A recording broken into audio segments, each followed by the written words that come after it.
Okay, I think we're going to get underway because we want to respect everybody's time. Thank you for coming. I know, that's what I'm saying. I'm Bill Sweetman. This is the name game. How and why to develop a catchy podcast name. That's a tongue twister. I didn't even realize it. Apologies for that. I'm Bill Sweetman. I'm the Vice President of Internet Strategy at McLaren, which is one of Canada's leading digital agencies. I'm also a podcaster. My podcast is Marketing Martini, which you can get at marketingmartini.com. I also blog at sweetmantra.com. I've also, over the years, had the great privilege to kind of end up naming quite a few products, particularly web-based products. Probably the most famous product that I named is called Canada 411. And I'm not saying that's the world's greatest and coolest name, but thank God we used the name that I came up with because a company was hired and paid a lot of money to come up with the original name for it, and it was eSpace with an ampersand in the A. Oh. Not really a good name, so thankfully we went with kind of the code name. Some other names I've come up with, Multimediator, Betaville, my blog, Sweet Mantra, which is of course a play on my name, and Marketing Martini. Not saying, as I said, they're the world's greatest names, but they generally, people kind of comment on how kind of interesting they are. So that's kind of what we're focused on today. So I said I'd talk about the how and the why of generating a catchy name. I'm actually going to focus on the why first, and then we'll delve into the how part. So the why part, why kind of a name that's catchy? Because you want to stand out. You and or your podcast want to differentiate yourself from the crowd. And although the podcasting space is not as competitive as, say, the blog space, it's becoming increasingly competitive. So having a name that's kind of unique and different really helps differentiate you. It also makes it easier for you and or the podcast to be remembered. If it's short, snappy, or just some compelling in some other way or form, people are going to kind of remember it after they may have heard it. Or if they're at a conference like this and they're hearing about dozens or hundreds of podcasts, having a really compelling name will ensure that they remember it a day or two or a week later. The other thing about a good name, or one of my definitions of a good name, is that it quickly and accurately conveys either your personality or the very nature of the podcast. In some way, it captures the essence of what you're doing in the podcast. That would make a great name. And what we want to do in choosing a good name is avoid any kind of obstacles that will limit the potential of your podcast, put you into kind of a nasty legal situation, or limit what you can do within your podcast. So those are some of the criteria we look at. And then there's another thing, which is kind of, ultimately, you may just want people to go, oh, that's a cool name. I mean, if you get that, if somebody says to you, that's a great name, you kind of know you're at least halfway there. And it's just a nice thing to know that you've done that. So that's a little bit of the why. Let's talk about the how. And I'm going to take you through a three-step process. So the first process is what I call the name generation stage. Then we'll talk about name research. And then I have the final stage, which I call name filtering. And as I take you through these, you're going to hear kind of some personal rules that I've come up with. A couple of things. Not all of those rules apply to the names I've come up with. And not all of those rules apply to great names you've heard and not so great names. They're never all going to apply, but if you can apply some of these, I think it'll help you come up with a really catchy and compelling name.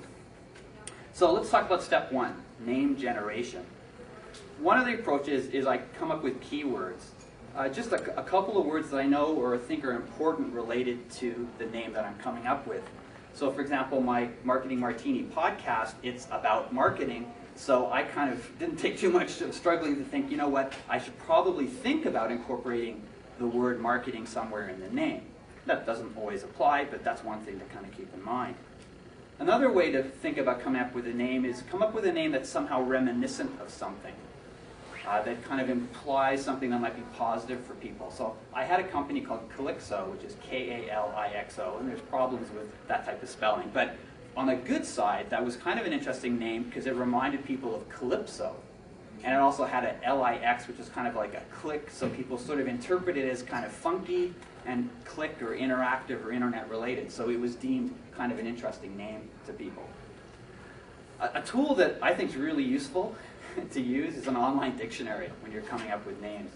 So when I was working on my name for my blog, and I struggled with this, I think, for months to come up with a name. I obsess over names. And one approach was to not do a play on my last name. But I had a couple of people said, you know, Bill, you got this kind of unusual last name. It would be kind of stupid not to have fun with it. So I thought, okay, my blog name will have Sweetman in it. What can I do with that? So I went to the dictionary. I started looking at sweet stuff, kind of word sweet things. And then I started looking at man stuff. And eventually I came to mantra. And I was like, oh, wait a second, sweet man. Oh, that's kind of neat. And so without hitting that dictionary, I would have never come to that. So I spend a lot of time when I'm doing name generation just playing around with online dictionaries. And also looking at rhyming dictionaries, which are free and all over the internet. Rhyming dictionaries are great. So if there's a particular word that you kind of want to remind people of or you want to incorporate, see what rhymes with that. You can even knock down the syllables and stuff like that. So you can have some fun with tools like that. Another great way to get creatively inspired are online thesauruses. You hit those, and it's just great when you're doing writing in general. But if you kind of think, okay, I want it to have something to do with pets, or action or excitement, but I don't want to use the word action or excitement, you hit the thesaurus and you may come up with all sorts of great ideas, and they may actually stream you off somewhere else to give you some more creative ideas. Another thing, I guess I've done a lot of this, it's one approach, sometimes it works, sometimes it doesn't, is to do combination names. Taking two words, kind of mushing them together, creates a new word that could be the only time it's ever been combined before, and it can be kind of memorable. So the first name that I think I ever did that way was multimediator, which was at the time a combination of multimedia, which is what they now call new media, and mediator. And it was kind of multimediator. Now I can't pretend that I sat around trying to think of combining words. That actually came to me as I was opening the fridge door. I don't know how that came to be, but I opened the fridge door and somehow multimediator came into my mind. And well, there you go. So that's actually an interesting point, Michael. So that could have been it. It was some weird kind of semantic association. But it kind of made sense. It's like a multimedia mediator. Okay, that's kind of cool. Now, let's talk about length a little bit as you're coming up with names. I would generally think in this day and age, you're going to end up with a domain name associated with this podcast. So consider the length as you're coming up with this and that people have to type it in. So I'm not against long podcast names, so don't get me wrong. But if you can keep the typing to a minimum, the better. So I would say, first of all, 12, 13, 14 characters or less would be great. It doesn't mean, if you've got a longer name, it's not a bad thing, but people still have to type it in. And also consider, the #1 podcast directory is iTunes, and iTunes really truncates the names when they display them. So if you have this long podcast name in iTunes, nobody's going to see it. So, if that's a concern, which it probably should be, keep that in mind. Another reason to focus on keeping the length really short. Now, this is very difficult to do, but if you can do a 7-letter name, you could even have like a toll-free number that's 1-800 or 1-866 your name. And I don't think I've ever accomplished a 7-letter name, but if you can pull it off, it's pretty cool. Some more name-generating tips. Think about, I call this kind of like the Sesame Street. I'll get to your question in 1 second, Anna. The Sesame Street trick. Think about the fact that people like to alphabetize lists of things, including in podcast directories. So chances are, if your name begins with an A, B, or C, it's going to be above the ones that start with X, Y, Z. So I would say that's not one I've ever really obsessed over, but it is something to keep in mind. And I noticed the other day, I thought this was kind of sleazy, that some folks were calling their podcast ! Something something. It's kind of like very old school Yellow Pages, kind of AAA Plumbers Inc. Anyway, so I wouldn't do that, but it wouldn't hurt to have it start in the first 13 letters of the 26-letter alphabet. Word sequencing. So let's just say your podcast name does consist of 2 or 3 words. Remember how iTunes truncates names. So think about, I thought about this a lot when I was coming up with Marketing Martini. And the whole podcast launch was delayed because I couldn't find my name, but finally I did. And I realized, okay, it's going to be longer. Marketing Martini is a longer name than iTunes displays in their directory initially. But I figured, okay, if they're going to lop off part of the word, then I'd rather them lop off the martini part than the marketing. So I think in iTunes it displays something like Marketing Marti, or I'm not quite sure if it displays the whole thing. But my whole point was I'm going to start with the word that I think is really important. I want people to know this podcast probably has something to do with marketing, hence it starts with the word marketing. And a final tip around name generation is give yourself time. Like, you could sit down and block out time to think of a brilliant name, but that may or may not work for you. I can tell you, I told you how I came up with the name Multimediator, opening the fridge door. Calypso came to me while I was driving one day. I'd been thinking about it for weeks, but I was just driving along, and suddenly, oh, that's an interesting name. And of course, I ran home and made sure I wrote it down. So just sometimes it'll come to you as you're sleeping, or after you sleep, or as you're driving, or doing your laundry, or folding your laundry, or whatever. So give yourself time, plenty of time to get the name figured out. So at this point, you've probably got kind of a list, a short list, a long list of names that maybe meet some of those other criteria, that maybe excite you, that may kind of convey what you think your podcast is about. Now you got to do some research. And because I'm biased towards the whole internet space, the very first thing I do when a name hits me is the .com domain name available? So I hit a registrar, I hit HyperWhoIs, and I check and see. For my personal belief is if you can't get yourname.com, find another name. Yeah, you may not agree with me, but I really think that's people are going to hear about the podcast. They're going to try to find it, and they're going to go to yourname.com. And if you don't have it, I'd say pick another name. Then I look at, okay, oh, .com's available? Whew, thank God. Can I get the .net? Can I get the .ca if I'm a Canadian podcaster? So I look at all those things, make sure I can get those. Okay, that's a potential good name. I also think about typos related to that. So if people are going to misspell it, can I get the .com of the misspelling of the name? Usually you can, but it's a good thing to check. And then once I figured that out, it's clear to me that's the killer. 9 times out of 10, it's like, oh, the .com's taken, I got to find another name. Then I look at, is anybody actually using this name in some way? So I hit Google and I type it in. And I kind of look, I'm always looking for like less than 20 mentions of the phrase. So when I did Marketing Martini, I was paranoid, but I typed in Marketing Martini, and the only thing that came up was there was some place that had a blah, blah, blah Marketing Martini drink. There was very few references to Marketing Martini, so I was like, oh, thank God. But that's killed so many other names I've come up with over the years. It's like, oh, you know, .com's available, but somebody's using it as a product name or something like that. So then it's kind of like, I probably don't want to use that. And then I hit the directory. So I check iTunes first.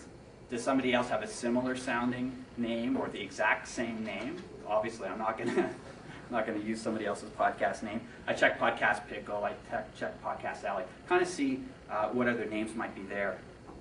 And part of that, too, is you may even want to think about, okay, my podcast starts with the letter D, and here's a competitive podcast, and they're starting with the letter C or something. It's kind of like you kind of think about where you're going to end up in the list. That can give you a competitive advantage when you're picking your name. And then, because I don't like getting nasty letters from lawyers, I check trademarks. I check the U.S. Patent and Trademark Office, USPTO, and I check for Canadian trademarks at Strategis, speaking of a terrible name.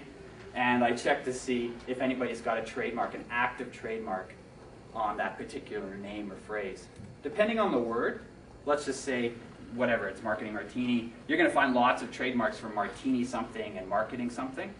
That's not really the concern. You just want to make sure nobody's trademarked marketing martini or whatever it is. Check US, check Canada. If you're a Canadian podcaster, I would still recommend you double check US trademarks, because you could get into trouble even if because of course podcasts are international. And then we get to step 3, which is the name filtering part of this. These are the kind of the potential gotchas that you need to consider when you're kind of coming up with that name. And the first one I call the radio test, because podcasting is an audio medium. So if people are going to hear this either on other people's podcasts and promos, or just at parties, or as Mitch talks about, the elevator talk, if they're going to hear the name of your podcast, will they actually know how to spell it? Will they know how to Google it? Will they know what to type in if they're going to go to yourname.com? It's got to pass that test, or as best as possible, and it's got to be relatively easy for people to spell. And it's really interesting because so many kind of new Web 2.0 company names really fail at that. And that's okay because they have other forms of marketing. But if you think about YouTube, a hugely successful site worth billions of dollars, terrible name from a pure how does it sound point of view. But if you're a podcaster and don't have oodles of money and aren't bought by Google, you need to kind of think of a name that people will quickly be able to figure out and guess. And then there's the typo test. And this is here's how you do this, basically. You sit at your keyboard and try typing in the name as you think you've heard it. And then try kind of maybe have a drink or two and kind of stumble, something like that. But basically transpose the keys, do it on your BlackBerry or portable device. Just try typing it in and notice kind of the common ways you can misspell it. And do a couple of things. First of all, consider getting those domain names and pointing them to the correct spelling if you can. So that's a good strategy. And the second one is type those misspellings into Google and see what comes up. There's one blog that I know that they have a really good name, but what they didn't realize, and thankfully it's not a problem anymore, but what they didn't realize is there was actually a website with the same name that was kind of almost like a porn dating site. And they hadn't actually thought to do a search on the name before they kind of launched their blog. And so unfortunately for quite a while, when people typed in the name of the blog, they actually got the kind of links to the porn dating site. Thankfully, over time, the porn dating site, actually I think they're now no longer in business, but thankfully it also went down in the search engine rankings. It's a good thing to kind of watch out for. And speaking of porn, then there's what I call the church lady test. I call this the church. This is very, very debatable and really depends on the nature of your podcast. But the church lady test is perhaps to consider avoiding, quote-unquote, naughty words that would offend a church lady in the name of your podcast, unless, of course, you want to attract people that are looking for that. But I'd be very, very cautious about names that can also be trip-up filters, i.e., if you send out a promotional email about the podcast and the podcast has the letters sex, like the podcast may not be something about sex, but it could, I don't know, the Essex News podcast, but because it has sex in it, it could even trip up spam filters in a corporate environment if they're searching or filtering based on that. It's just something to keep in mind. There's nothing wrong with doing those types of podcasts that are about erotica or anything like that, and there's some hugely successful ones, but just be careful because as it's promoted, picked up in the corporate environment, it could be red flagged in a sense. So that's the church lady test. And another one to think about, and this is a kind of a long-term, very aspirational, optimistic point of view, is consider brand extensions.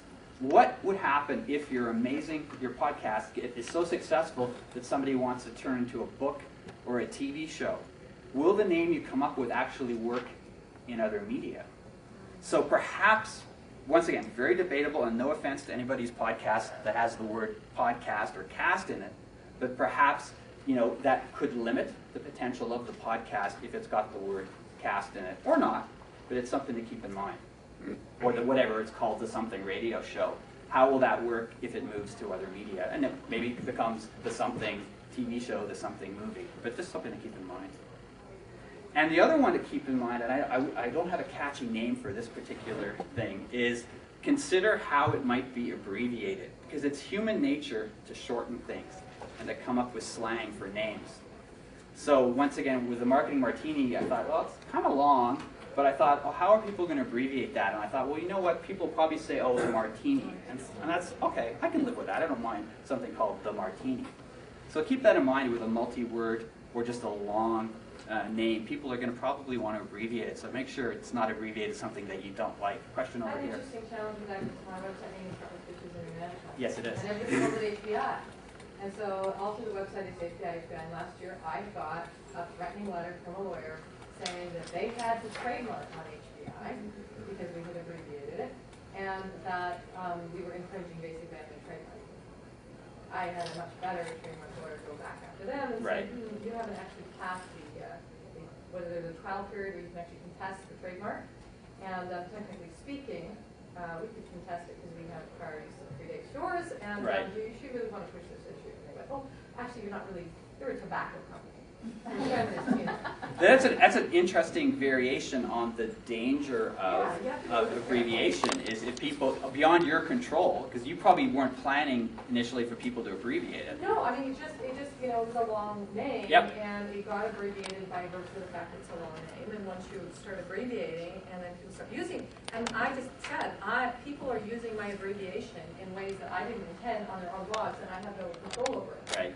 And because our two products are so dissimilar, I don't think there's any risk of confusion. And they basically backed off saying that I never use the abbreviation on the T-shirt because they sell T-shirts for their tobacco products. that would be fine and they would go away. But basically, I had to use a big hammer. Yeah, good learning though in terms of that. I'm And a you, cheap trademark lawyer. If anybody needs trademark lawyer, she raises landmarks on the side, and she's very good. But she doesn't charge as much as a Gowings or. yeah, so watch out for the abbreviations. It's very it's human. It's human to kind of do that. And just some final thoughts around this, and then we'll open up to general questions. As I said, there's no name is going to pass all those tests. No name is going to kind of satisfy all those criteria.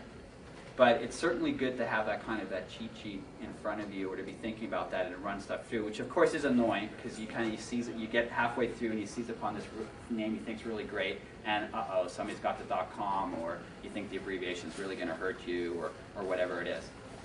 But it certainly helps. It gives you the longevity and know that you've got a name that's kind of you can live with for a long time and will kind of last as your podcast goes on to great success and history. So I'm going to open it up to any questions. I appreciate the questions so far. We have about 7 minutes over here. How important is it to get all the variations .com, .net, .org, .ca? It depends. If you're Canadian, I recommend you've got to get the .com. .net would be good, but definitely get the .ca. If you're not Canadian, .com, .net. The others you can forget about. I mean, you talk to a registrar company, they'll sell you 30 different variations. But quite frankly, human nature is they try the .com. If they know you're Canadian, then they'll try the .ca. And if they don't know you're Canadian, they'll just go .com and then .net. .org I wouldn't be too worried about, but hey, for the $10 it costs you a year, it doesn't hurt to get it. Also consider things like watching for hyphens in your domain name, and kind of get those as well. Over here. Do you recommend alliteration in names? It can work. It can be kind of cheesy too, but it really depends. Humor's great. Sounds like, rhymes like. Have fun. Watch out actually for hidden trademark names too. Like I don't know, something that ends up with C-O-K-E and a Coke in it. You could end up kind of, even though it's totally innocent on your part, you can run into trouble. But yeah, alliterations are great. It's a creative process. It's a lot of fun. Over here. I have a friend who's a sociologist, and when we were going through, I was asking him about naming conventions, and he pointed out something that makes a lot of sense, that most effective names now, especially in the Web 2.0 environment, are 2 syllables. So if you look at things that they're catchy, and then that seems to work with the brain for people to remember it. Stuff like, boing boing, rocket boom, YouTube. If you go through and kind of put it to that test, like Flickr, you'll see most of it's 2 syllables because the brain likes to work that way. Yeah, it's a good point. I mean, keeping the syllable down, 2 is nice. It kind of bing bang kind of works. Now, of course, the other problem with the Web 2.0 is all these kind of clever spellings, which is very Web 2.0, but kind of useless if you like blueberry. It's kind of like, how do you get there? I mean, I guess that's cool for people to go to the wrong place, but frankly, I'd rather go for kind of something that people know how to spell. So text messaging form of spelling. It could be where that comes from. The other thing that's kind of trendy is actually even uses of particular words, like ending in R is kind of trendy in the Web 2.0. K is at a time was considered like a power word, so you saw a lot of K, and X too was really, really popular in that space. But you I would say go with a timeless name as opposed to something that's kind of trendy in the now. And you can also have a really long name that's easy for people to spell, because that could also stand out. I mean, it's got to find that right balance. Any more questions? Over here. Why martini? Why martini? Okay, so I'll tell you a story about that. A lot of my names, I might go through this very rigorous process, or they'll hit me out of the blue, and then I can kind of backfill the rationale. So Calypso was that way. I could come up with 10 different ways to explain why it's a perfect name for that company, but it came to me out of the blue, and then Marketing Martini, that was a case I went through a rigorous process, and the martini part was like, I got on this whole trend of the podcast's going to be short and concentrated. So I started thinking about it's a shot of such and such, and then it was like, okay, drinks, and then it's like, okay, what drinks are concentrated? I also happen to like martinis, but could be, but I don't drink them when I record. So it gets and it's kind of elegant. Like martini's got kind of an elegant, it's kind of a retro thing, and so it started to kind of make sense. But a lot of it, I would say, don't get too caught up in the kind of the strategy rationale part, because if you're good, you can, say, backfill that and explain it later if you come upon a name that's really cool. I mean, I know there are big naming agencies out there that they'll focus on the strategy and charge you a lot of money, but you'll end up with sometimes really mediocre names. So I'd rather get on with a catchy name and figure out the strategy, the justification after. Whatever works for you. And look at the time, got time for maybe 1 or 2 more questions, if there are 1 or 2 more questions. Going once, going twice. Is that 2 questions at once, or is that a yawn? Just a yawn for me. Sorry. No worries, you got me going there. Okay, well, thank you for your attention, and have a good night.